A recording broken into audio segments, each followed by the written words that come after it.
G'day there guys, Marky here, and welcome back to another episode of r/relationship advice. Let's go. My husband regrets getting me pregnant. My husband of 7 years and I are expecting a baby, but he's lost almost all excitement and it's breaking my heart. He has always wanted to be a baby daddy from the day that we started dating, but I have a long-term chronic illness, so we made sure this little baby was very planned, and we had everything set up to help me face the challenges that come with a harder pregnancy. At first, he was so excited, falling asleep with his hand on my tummy and just genuinely over the moon. But then I started to get sick. All that love and excitement turned to fear, and he blames himself. I keep trying to tell him that I knew all of this could happen before we started trying, and I made the choice to go through with this. He keeps saying, "If it's you or the baby, I'm saving you. I can't live without you." And, "You could have happily lived your life with a pack of dogs and me. This is my fault." And it just breaks my heart. He said, pregnancy is meant to be a magical experience, and this is anything but magic. He's already planned to get a vasectomy, and he doesn't want another baby or to try again if this one doesn't make it. I know it hasn't been easy on him watching me get everything that could go wrong in a pregnancy go wrong for me, and I know he feels helpless, but I'm scared he's resenting our baby for putting me through this. I wish there was some way I could reassure him and get his excitement back. All I can do is let him help me in any way that makes him feel like he has some control in a situation where no one can control what's going to happen next. I wish I wasn't sick, but that's just part of who I am, and he unfortunately fell in love with the sick girl. We're each other's whole world, and I hate that I can't give him the magical experience that he wanted. I wish I was magic. Thanks for letting me get that off my chest. In the comments, pregnancy is brutal to a woman's body, a woman who doesn't have other complications. As a society, we need to start telling the truth to people about things like this. I had many women telling me preeclampsia is nothing to worry about for months. It almost killed my wife. OP says, "I really hope I don't get preeclampsia as well, but they have me on high monitoring for it. I get tests every 2 to 3 weeks, and my midwife comes to my home and is on call for any concerns. Catch anything new early and hope for the best is our motto. I'm glad your wife pulled through." Pregnancy isn't always magical like we're shown on TV. It's scary, and it's not normal to like seeing your partner suffer. My husband felt the same way at the end of my twin pregnancy when I was having problems. There were definitely times where we thought, wow, did we do the right thing? Maybe we shouldn't have gotten pregnant. Your whole life is changing, and it's a huge deal, and it's not always easy to accept when it doesn't look like the magic that you envisioned. Once the little bundle of joy is here, it all fades away pretty quickly, and you can't imagine how you felt your life was ever complete without them. Hugs. Tell him you love him and can't wait to have his baby. I think he may feel bad and guilty for you feeling sick and having issues. And OP says, "I tell him this every day. I'm gently trying to support him through this. He's always so good at being my rock when I get flare-ups or end up in hospital, so I think it's only fair that I be there for him. I know he's scared that he'll lose us both, and I'm hoping when we come out the other side with a little baby, all his anxiety fades and he allows himself to feel excited again. Can one of your doctors help talk to him?" I asked him if he would like to talk to someone, and he just said, "Nothing to talk about. We aren't doing this again, and we're doing everything we can to make it through. We've got this." I'm his emotional support and the only person he's let in or been vulnerable with. So I've just got to step up and be there for him and let him know that he is doing a great job. I might need to talk to someone though. It's hard when your body fights you and fails you. And now, onto the update. So I had a chat with my husband like a lot of you suggested, and I think we both feel a little bit better. He told me how excited he is and that he loves our little baby already so much, it's just hard for him to see the love of his life struggle. He believes once the baby and I are all in the clear and are making a full recovery, all that fear and anxiety will go away. He apologized for worrying me because he's worried about me and explained that it's just hard because he sees me at my most vulnerable when it's too much and I can't hide how hard it is.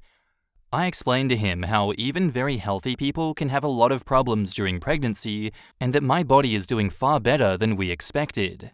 Our medical team is really happy with where I am and how we're coping, and that I understand it's the unknown that is causing the anxiety. He seems a lot lighter now, and we've really gotten to the root of his worries. Hopefully I can carry our little one full term, another 8 to 10 weeks, but if the worst happens, I had a big flare-up that triggers early labor, baby is at 30 weeks and has a large medical team ready for them at any given moment, so the odds are very in baby's favor. I did just want to address a few questions people have had to put your mind at ease. My condition isn't genetic, so baby is perfectly healthy, and we get scans and testing done to monitor him and me to make sure he is still happy swimming around in there. We have spoken to 3 specialists and done years of research before considering all options. One specialist suggested the hormones your body creates while pregnant could possibly reprogram my neural pathways and help my condition. It's a very slim chance, so we chose to try once before going down the adoption route. My husband is very serious about the vasectomy, and I respect his choice, and we've decided that if we want another child down the line, we will either adopt or open our home to foster care. I'm pretty sure that's all I've got for now.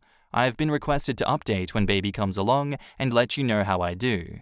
Keep all the positive thoughts for me. I know I've definitely planned for the worst, but I'm expecting the best. Thank you for all the chatting to me and sharing your stories. It genuinely helped to see that we weren't alone in feeling this and that others have made it through. I value your input so much. Our next post is titled, Am I the a-hole for refusing to give my therapist's name and number? So I've, 34 male, been going to this therapist for 2 years now, and I'm very happy with her. Over the weekend, my mother texted me asking for my therapist's number for her friend. I told her that I would give her the number for the company that my therapist works for, but that I didn't feel comfortable handing over my therapist's information because it's private. My mother responded with a sad story about her friend and how she wants to recommend my therapist for her because my mother's therapist is retired. I told her that I didn't feel comfortable giving that out, and even if I did, my therapist would most likely refer her friend to go through the company's intake program. I also told my mother that this made me uncomfortable and that I didn't appreciate her trying to guilt me into providing this information. She responded by guilting me even further and saying how she assumed that I'd want to help her friend when I heard her story. It's my birthday today, and my mother has not even wished me a happy birthday, but continues to make this an issue by texting me at work. I don't feel like the butthole, but it's also really got me down. So, am I wrong? Edit, just got into a fight with my father, and have effectively told both of them to F off. I am seethingly angry right now, and birthday is effectively ruined. Going to go home tonight and order something really delicious off of Grubhub and play with my dog who loves me unconditionally. Edit 2. Wow, y'all. I didn't think I'd get any attention on this post, and all day and night it's been one notification after the other with so much support. I am literally sitting here tearing up and so thankful to have had this much support from this community. It may have been a really awful birthday, but I feel super vindicated and taken care of right now. For anyone who was concerned, I did reach out to my therapist and asked if we could talk. While she couldn't talk, she offered up a slot for tomorrow, which I'm going to take. Edit 3, I don't know if anyone is still checking this, but it's cathartic for me to scream into the void this way. I screenshotted everything and I sent it to my therapist. I'm going to be completely open and honest, because if there is something I did wrong, I want to be willing to open up to it. Today has been hard, but I've decided that I'm not going to speak with my parents, at least until I have a session with my therapist. I don't know if the relationship can be mended at this point, though. I've also been open and honest with some of my closer friends and disclosed this posting to them in the hopes that I don't have to relive every minute detail when answering their questions. In the comments, quote, I told her I would give her the number for the company that my therapist works for, but that I didn't feel comfortable handing over my therapist's information because it's private. Not the a-hole, it is private. You at least gave her the number for the company. You are not obligated to give the information for your exact therapist you are seeing. Don't fall for the guilt trip. It's a deliberate ploy to try and manipulate, and the fact that your mother is hyper-focused on this specific piece of information is a bit suspicious, to the point where she's forgotten to wish you a happy birthday. It's a bit of a far-fetched leap, but is there anything your mother might gain from contacting your therapist? Maybe keep that in the back of your mind, and perhaps it may be pertinent to notify your therapist/administration that your mother is inquiring about them and what you want them to do if she does ask. But just keep at this strategy. Happy birthday. And OP says, I forwarded the text conversation from yesterday to my therapist seeking some help because we aren't scheduled to meet for another 3 weeks. We typically meet every 2 weeks, but she has to cancel next week's appointment.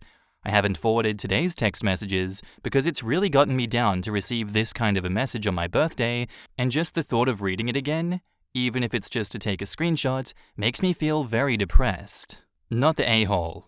It's highly unlikely that a therapist would take a direct call to their number without going through the intake process. There is insurance and info gathering to take care of. Not the a-hole, your mother is being very invasive. I agree with your take that she's trying to guilt you into giving her information about your life. The company number should have been enough for her. Your mother doesn't need the contact information of your therapist to help her friend get the mental health care that she needs. There is nothing about your therapist that makes her any better for her friend than all the other therapists in the company's network. This is a manipulation tactic to try and weasel information out of your therapist, which, if your therapist doesn't want to be in breach of confidentiality, they won't do. This is a control tactic. And now, on to the update.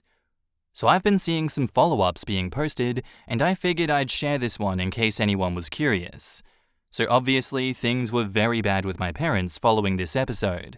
I went no contact with them for approximately 4 or 5 months. It didn't start off as no contact, but things progressed to the point where I told them they were no longer to reach out to me, and if they showed up at my condo, to which they had a key, I would call the police and have the locks changed. My mum took this particularly hard. She really didn't understand what she had done that was wrong, which was beyond frustrating. She had sent messages and emails trying to justify herself. I felt extremely upset about going no contact, but ultimately found it to be a liberating experience. I ended up reconnecting with my sister, whom I thought was not speaking to me, but it turned out my phone was not sending me push notifications when she would message me on WhatsApp. She lives in a different country.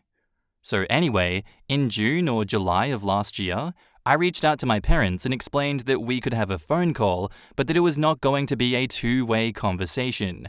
I was going to do all the talking initially, and if they wanted to, I'd give them the opportunity to respond at the end. I was very clear, though, that this was an opportunity for me to explain why what had happened had affected me so deeply, and why I was so angry with them.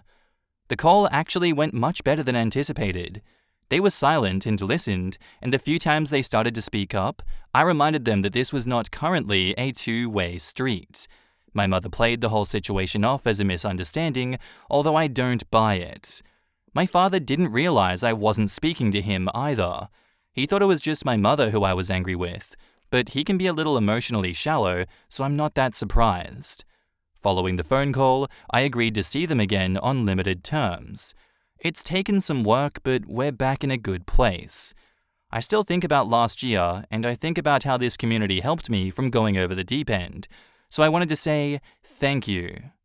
Edit, and if anyone's curious how the birthday ended up going, I blew about $250 on myself on Grubhub, and one of my college friends organized an impromptu Zoom session with one of our groups of friends across the country to sing happy birthday to me after I called to discuss the situation.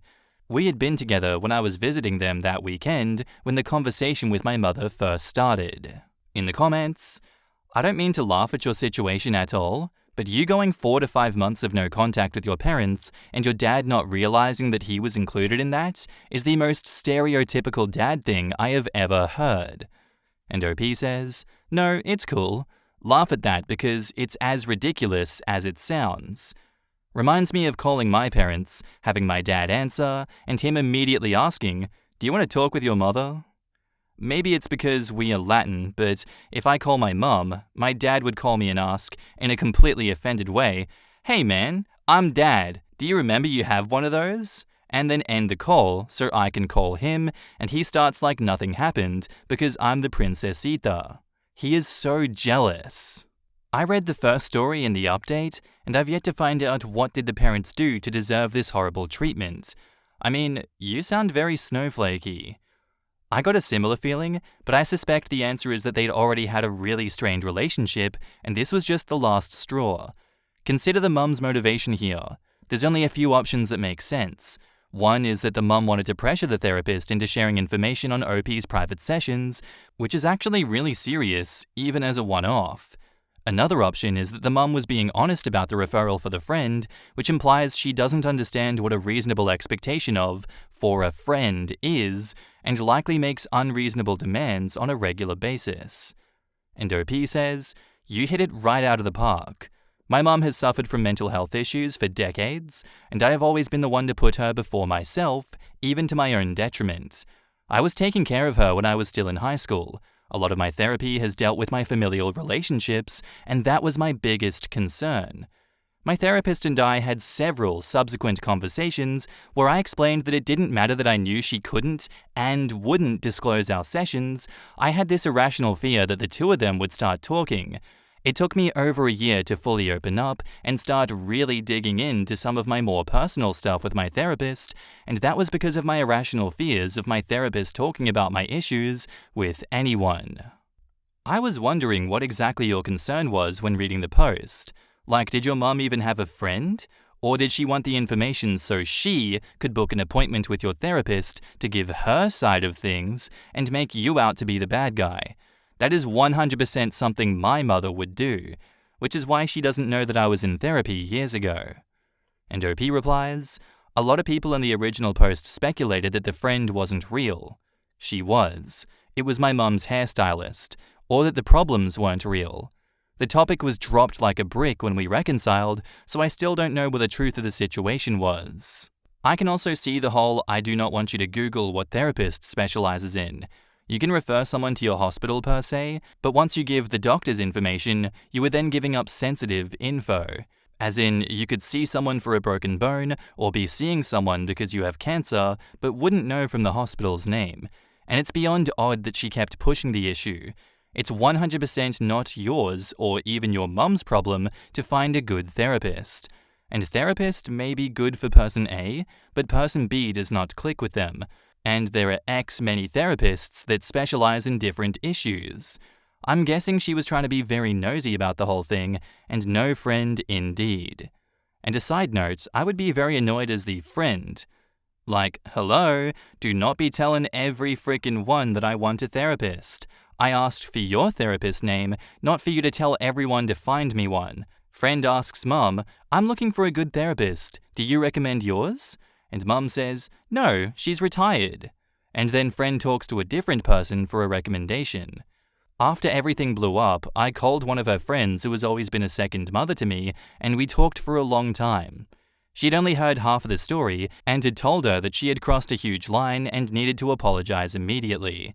The conversation was actually before the big birthday blow-up. Allegedly, my mum got huffy and ended the conversation when she wasn't told what she wanted to hear. My mother also claimed in her long and cruel text message that she had done everything with input and support from her own therapist. I never found out if that was the truth, but it always struck me as a lie that a therapist would support such behavior. And that's where I'm going to leave today's episode, guys. I do hope you enjoyed, and I'll see you in the next one. Bye.